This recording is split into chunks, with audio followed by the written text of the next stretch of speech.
Okay, here we go.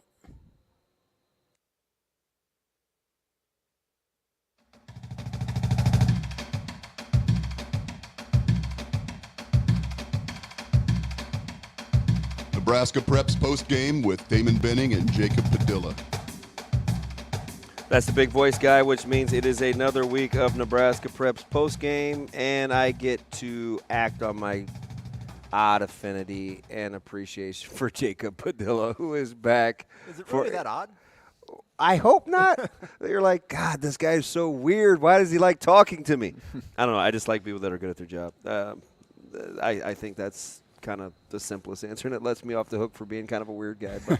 But we get another week, man. How you been besides, again, stop me if I said this before, burning it at both ends. A lot of press conferences. Volleyball is huge. Football is making news, and you're still trying to do the high school thing. Yeah, it's a very busy time of the year. Gonna have to miss out on the first couple of days of the high school basketball season because volleyball's going on, but hopefully catch something on Saturday. And I'm sad about that. Yeah. Well, who am I going to talk to? I do like to split up, though, so that's okay. Yeah. Although I did see you at the Scott Westside scrimmage, and I'm like, wait a minute, we're supposed to be diversifying. Yeah, I figured the Jamboree is a good day to knock out like half my team. I went and saw Elkhorn South play their exhibition against Pius earlier, and then went from there to Westside for them against Scott, and I got kids on both sides. Yeah, so let's start there just because you were there, and we'll get to like preseason rankings and kind of what we think at the end.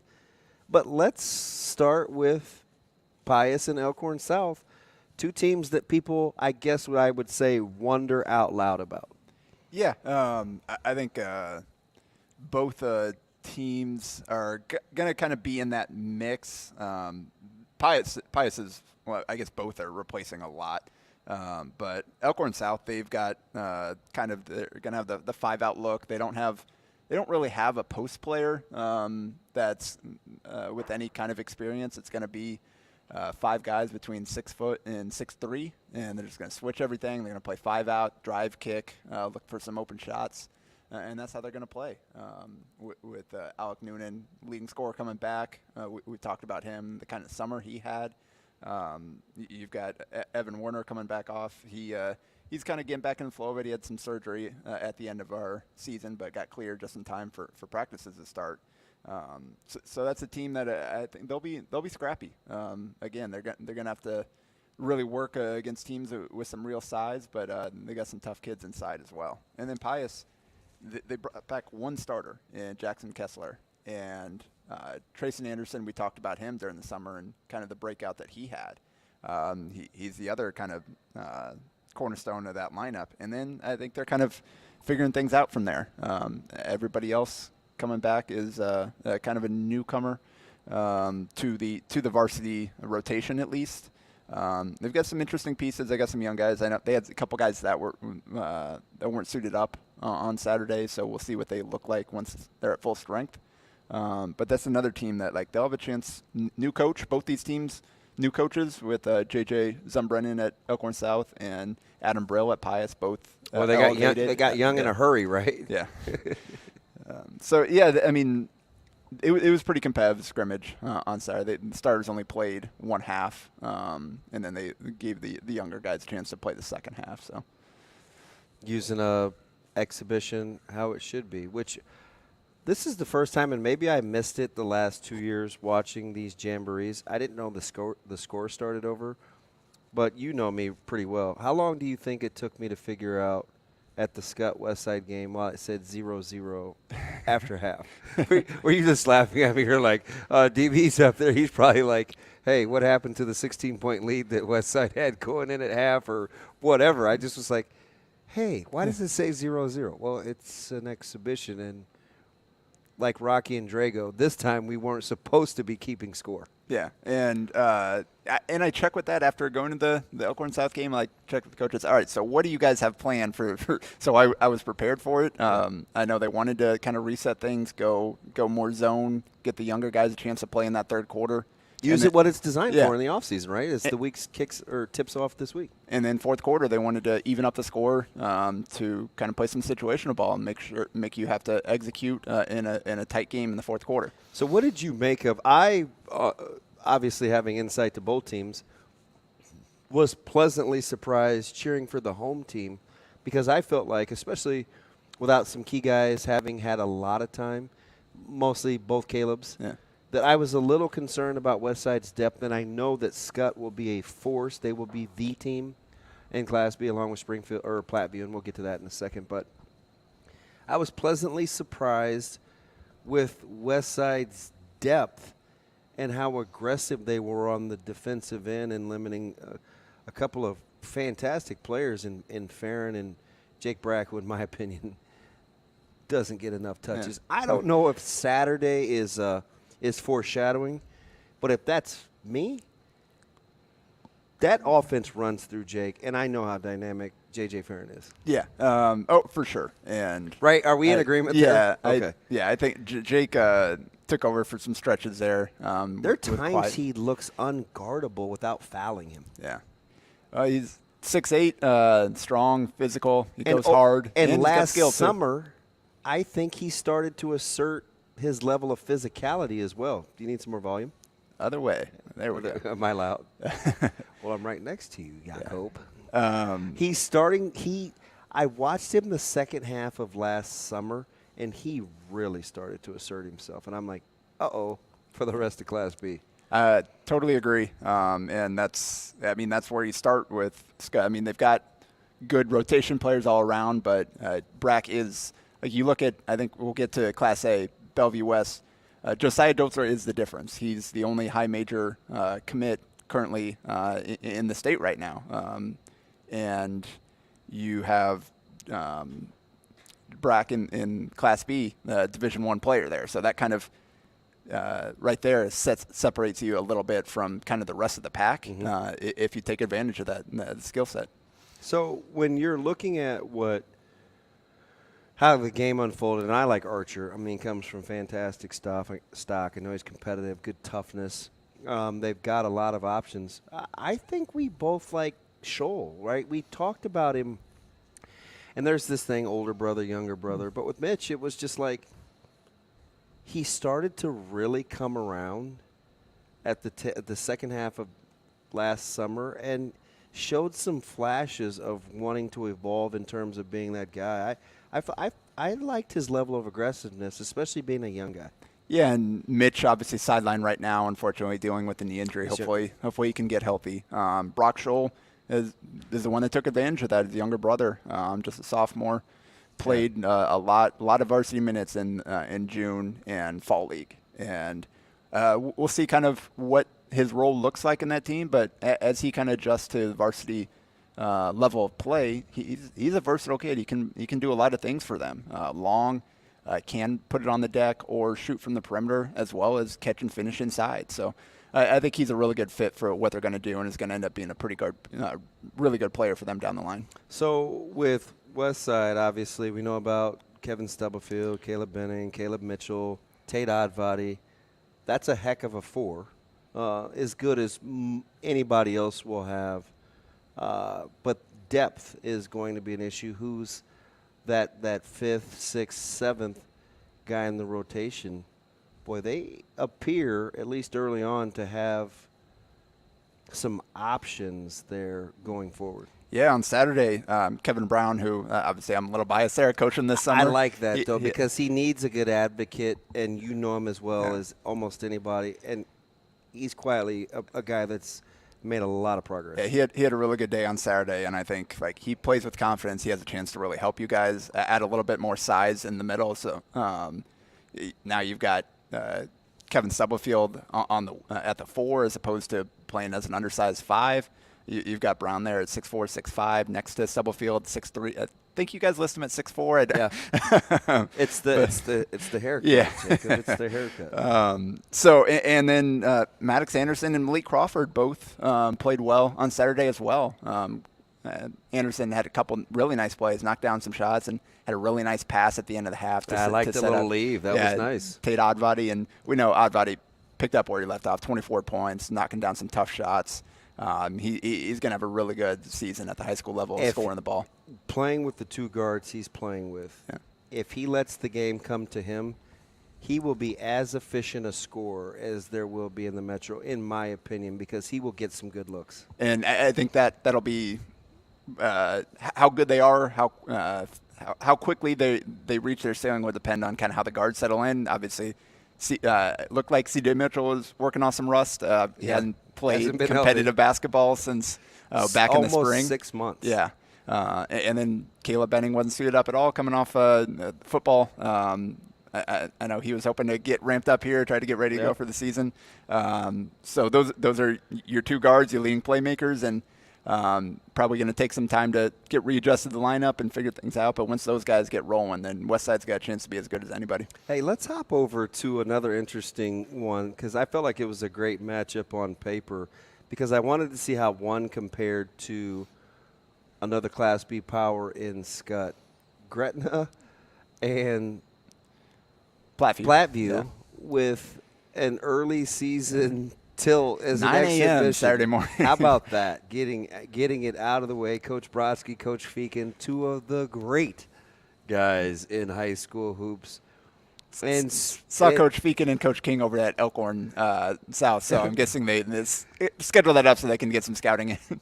And not to our surprise so much with Platteview because we do think that that's the next best team behind Scott. But, man, highly competitive and taking it to Gretna, who has only lost one returner, and you like him on paper. But, man, Platteview had some answers. Yeah, and I mentioned Jake Brack as kind of a difference maker in Class B. Connor Milken would be the other one right there. Correct. That single-handedly makes Platteview a contender, and then you put the rotation players around him. Alex Draper coming back, really good shooter. The other half of the law firm, Milliken and Draper. And Trey Mosman transferring over there. Ezra Stewart is their other returning starter with Milliken and Draper. And then Ryman Ziebert is he's an intriguing young piece in that front court. And 6'4", 6'5", adding some length, athleticism. Really good size. To bounce out that guard-heavy lineup. So that's kind of I'm assuming that's going to be their starting five, or that's kind of the main group that Platteview is looking at. It's a pretty solid group there. Yeah, and, in Gretna's defense, Alex Wilcoxon coming literally fresh off the football field playing in the state championship. He was their starting corner, their backup quarterback, their all-everything guy, kind of still trying to get acclimated into basketball shape. And, I think arguably one of the most improved guys. I'm not going to throw out a comp in terms of literal, but Roselle shows a little bit of William Kyle III in him in terms of being a rim runner, defensive guy. Now, we'll see, because William Kyle III was arguably the most underappreciated player in the state last year, as he's off to a very good start at SDSU. Day one starter and putting up double digits more. So I'm not going there, but the body type and style remind me of one another. And late bloomer type, like you said. Roselle provides some really important rim protection for them. Really long, good shot blocker, good rebounder on both ends of the floor. And he's an improved offensive player. I think his feel for the game is improving as he plays more and gets more opportunity. Can step out and shoot it a little bit, can finish inside as well. So he's a guy that is going to be really important for them, especially I don't think they've got a ton of size outside of him. What they lost last year for some, the guys that moved on or guys that aren't playing this year that are still there. So he's going to be really important, and they're going to need kind of a breakout year from Joey Veith as well as another football guy coming off.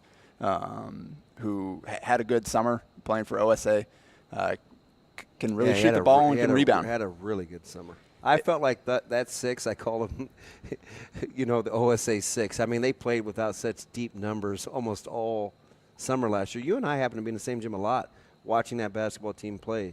God, they played hard for not having huge numbers. Yep.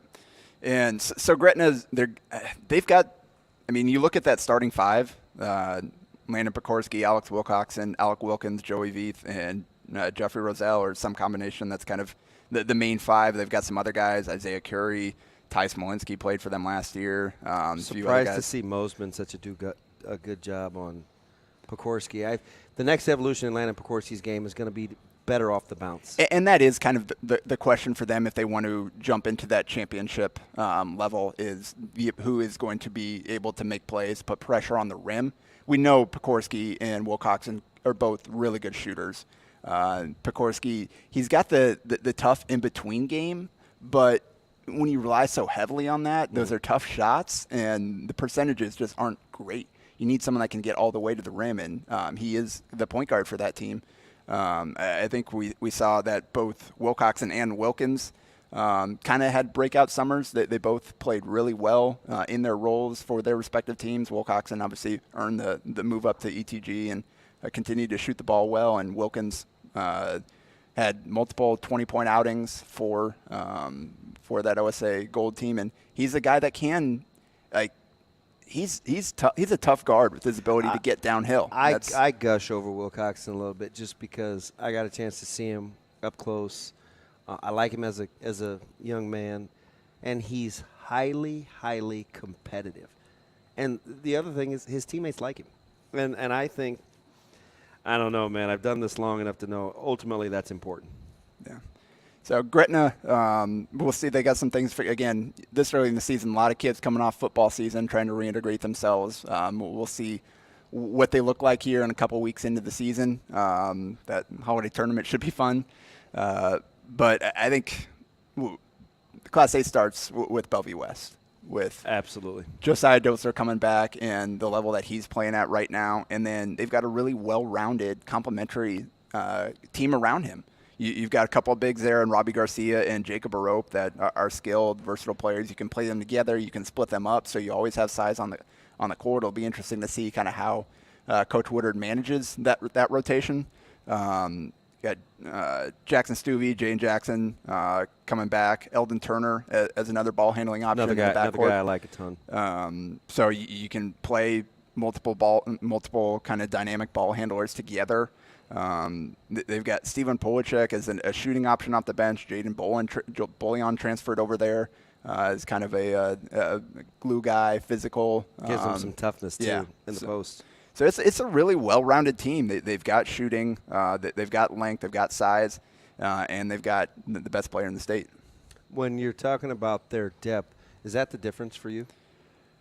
Yeah. Or is it about because nobody else has a Dotzler? Well, and I think it's mostly Dotzler, and then, like I said, how the pieces fit around him. I don't know that we'll have to see because they're working in a lot of new rotation players. We'll have to see kind of what that depth looks like. I know that they had some kids not playing that probably that would have been on the varsity roster. Yeah. So that kind of, I think, takes their depth takes a hit there. So, but that also creates opportunity for other guys to see if they can kind of crack that rotation and help them this season. So it's kind of wait and see how deep they are. But I mean, you go 6, 7, 8.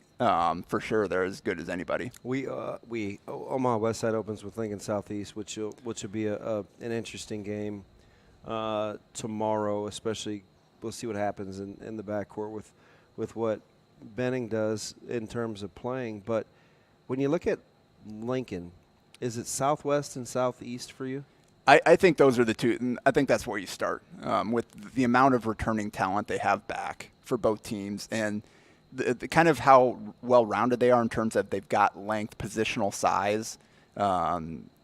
Southwest doesn't. They don't have a ton of post size, but they've got so much length, and they can throw out some kind of ridiculously long lineups out there that if they kind of buy into defense and playing together, they can be disruptive, get out. I know they want to play in transition, so that lends itself well to playing that way with that kind of length. If you can get in passing lanes. Without too much gambling. That's going to be the key there is staying disciplined but taking your shots and being disruptive. In Southeast, a lot of those guys played last year as underclassmen. They were able to gain that experience, take their lumps, and now is kind of the year for them to take that step forward with Wade Voss as a senior. Had committed to Wayne State. Really good post player. He's going to be he should have a really great season if he gets the touches that he needs to. And then they've got dynamic guards around him, Taymor and B.J. Bradford, Mari Shoemaker. Jake Hilkman transferring there from Lincoln North Star, I think, really kind of rounds out that lineup. Yeah, kind of the garbage man, right? Yeah, he does a lot of the little things. Yeah, kind of can play 3, can play the 4, depending on the lineups they want to use. Bengot Dak is versatile, took a big step forward this past summer. Long and can shoot, so you can throw out a 6'9" guy that can play, that can handle the ball a little bit, play at the 4, the 5, whatever you need him to do. And then they've got some size, too. They've got some depth in the front court. So that's a team that I think if they play together, they play good basketball, they share the ball, they commit to defense, they have a chance to be as good as anybody in Lincoln and have a chance to kind of be in that top 5 to 7 range all season. Do you have like a team? They're the usual suspects, right? There's Prep.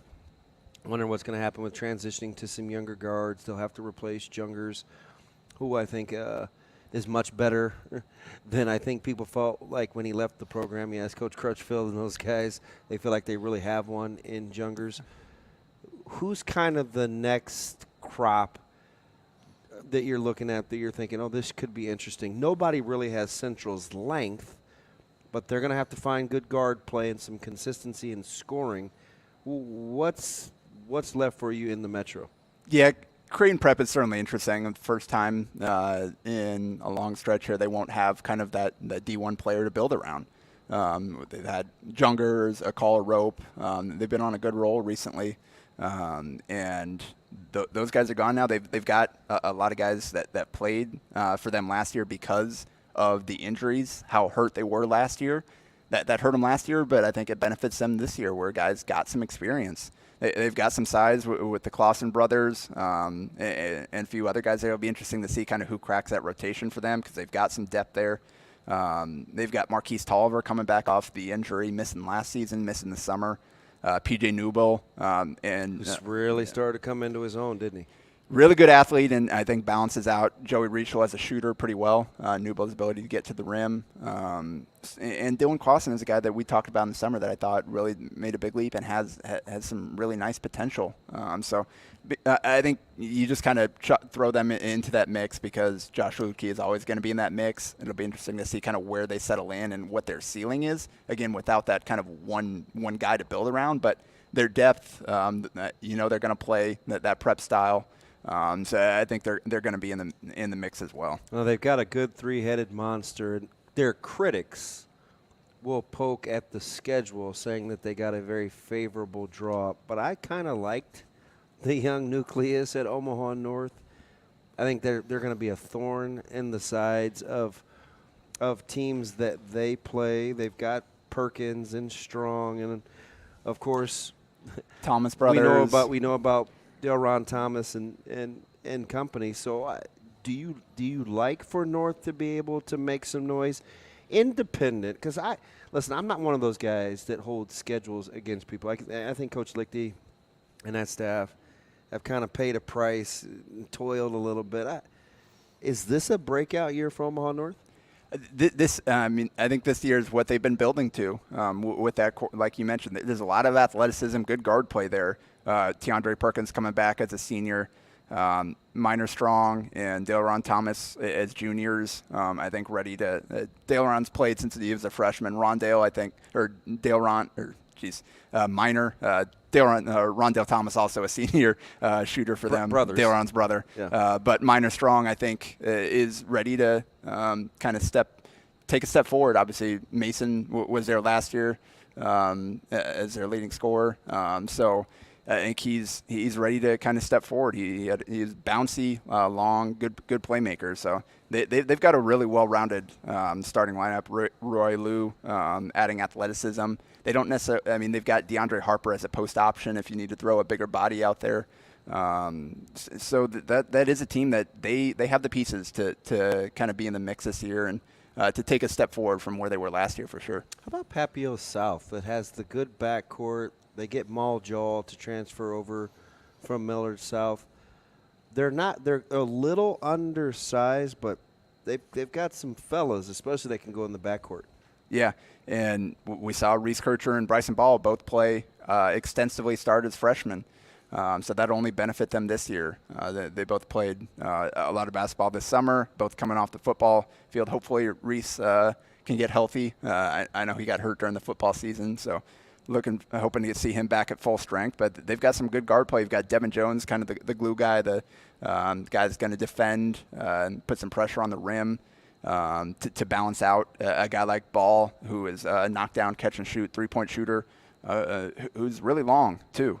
He's kind of crafty going to the basket on the rim. So they're going to need some guys that haven't played a lot of minutes to step up in the front court, like an Aiden Miller as a senior. You've got some sophomores, Trent Krogman, Jayden Herrera. It'll be interesting to see kind of how that rotation shakes out. Andrew Peterson's another senior that's going to play for them. And we talked about Ty Jelinek adding depth in that backcourt as well this summer. So they've got a lot of pieces. We'll see kind of they don't have you mentioned Maljal. We'll see how he kind of settles into that rotation. I think brings something a little different than some of their other guys there. So that was a nice pickup for them. But, yeah, that's got a chance to be a good team once again. Let's jump over to B real quick before we get out of here. We talked about Scott. For you, is Platteview next? I think so. I mean, without having seen them beyond the summer league where it's a little different. Obviously, no game plans. Connor Milken's a little more free to just go out and do his thing because you don't have defense's scheme to make life difficult for him in the same way that he will during the regular season. But he's also had that for 4 years, so he knows how to handle it. And there aren't a lot of defenses that Connor Milliken hasn't seen. Yeah. So, yeah, definitely there in the mix. I think Bennington, they bring back 5 of their top 8. Their starting 5 should be as solid as any in Class B with Nick Colbert, Trey Bird, Gunnar Lime, Isaac Connor, Dylan Cassard adding size in the middle. Gunner's a guy that I think is a kind of a breakout candidate. He was their 6th man last year. Had a really good summer with Supreme. Really athletic, bouncy. I think he's going to have a chance to be one of their leading scorers alongside a guy like Trey Bird, who is their leading returning scorer, almost 10 a game last year. Can really shoot the ball. And used to winning. Yes. Trey Bird's a winner. Yeah, so those are all football guys. Like literally basically everybody that plays basketball for them played football. So we'll see. Maybe they might need some adjustment early in the season as they make that transition from the long football season. But that team's going to be, I think, in the mix by the end of the season for sure. Before I get to what else you want to add into, is Wahoo your team in C1? Oh, for sure. I think so. They bring back the most pieces. Now they've got to kind of show that they can click. Yeah, figure out how all those pieces work together. We saw them kind of come up short in the postseason last year. Some uncharacteristic play down the stretch. You need to be able to avoid that. You got to be able to play your best ball when it matters most. And we haven't seen that yet from them. But just when you look at the roster, obviously Marcus Glock coming back as a centerpiece there, but Benji Nelson is a guy who I think has a chance to have a really good season for them. Cameron Kashishki. They've just got a lot of pieces. I don't know that anybody has as many rotation players that have proven that they can play at that level in C1. But there's some like Ashland Greenwood, I think, will be in the mix. Auburn, if they can get healthy, they're always taxes in Auburn basketball, right? They'll be in the mix as well. And I don't think C1 they lost a lot in that senior class last year. Like C1 was as competitive as any class. The most competitive, in my opinion. Yeah, and that postseason was phenomenal. So they lost a lot of pieces from there. I don't think it's as deep, but that also creates some opportunity for some other teams to rise up, and we'll see what teams those will be this season. Parting thoughts? I'm excited to get started here. We've been it's kind of quick switching flipping the switch here quickly. Going from football. Nobody gave us the manual on how to shut it down and ramp it back up. But if anybody can handle it, we'll take on the task. Yep. So looking forward to seeing some games, seeing some results this weekend, and then kind of reassessing as we finally have some real data as opposed to just rosters we're looking at. Yeah, one thing I think you and I, maybe me more than you, will have to manage is some teams getting acclimated to new pieces and without some key pieces. So we kind of have to be patient after the first weekend. Yeah, like I said, holiday tournament should be fun. Until then, just kind of feeling out first few weeks, I think. Nudge, nudge, wink, wink. He's letting you know how he thinks it's going to go. We're going to ramp up to the holiday tournaments. One of the best in the business. That's my main man, Jacob Padilla. We'll be back next week with Nebraska Preps Postgame.